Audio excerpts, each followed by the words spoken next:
non-governmental organizations in consultative status with the United Nations have been concerned with the Taiji Men Qigong Academy case, even if Taiwan is not a member of the United Nations. The Taiji Men case has two aspects. One, of the defense of religious and spiritual liberty, and two, the fair and transparent tax procedures. Taiji Men has been very active in cultural exchanges with other countries, so that many people have learned of the rich cultural life and heritage of Taiwan. The Taiji Men issue has been much discussed in Taiwan, in the media, in the parliament, in law courts, and in public hearings. The issues are clear, and we appeal that the tax issue can be settled in a just and open way as quickly as possible. I think it's a blemish on what is a very fine system of justice in Taiwan. The role of government, the role of tax authorities, the role of prosecutors, their role is not to seize property, okay? Their role is not to prosecute people. That may be what they do, but that's not their role. What is their role then? Their role is to seek justice.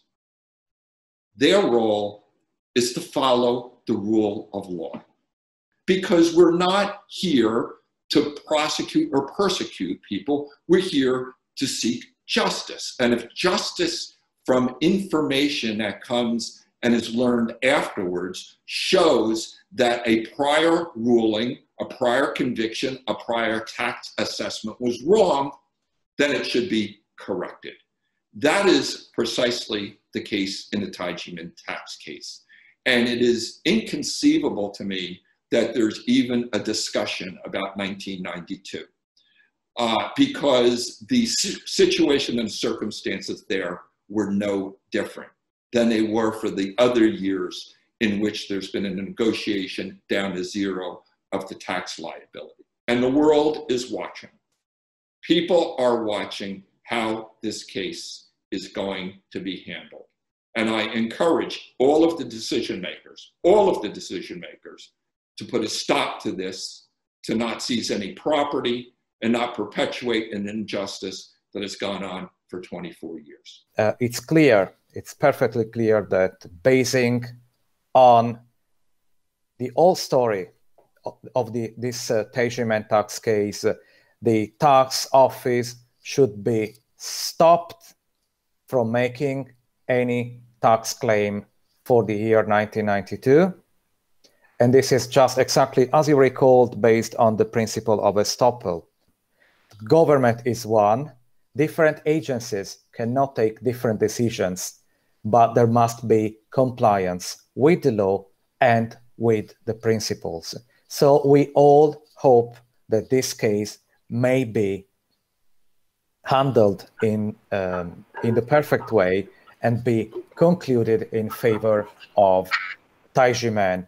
As long as the problem remains inside the borders of a specific country and is not exposed to the international community, there is no long-standing solution.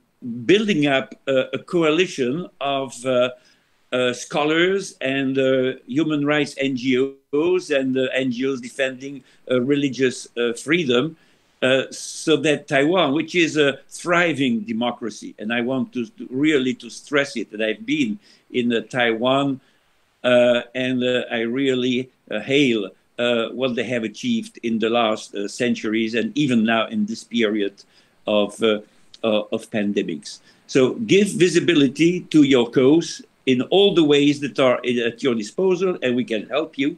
And the Chesnur can also be assistance. It's to be hoped that the current government of Taiwan will be able to repair the damage caused to Taiji Men under previous governments since the mid-1990s. They claim that for 1992, the appeal terms had expired. But of course, there is no appeal term when decisions are grossly unjust. They can always be revised. In conclusion, what is happening now?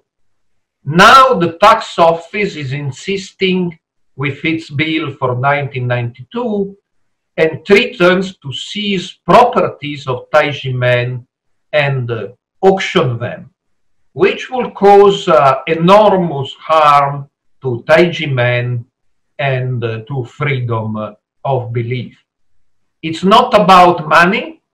Taiji men have spent more in legal expenses than what will pay if they paid the tax bill for 92.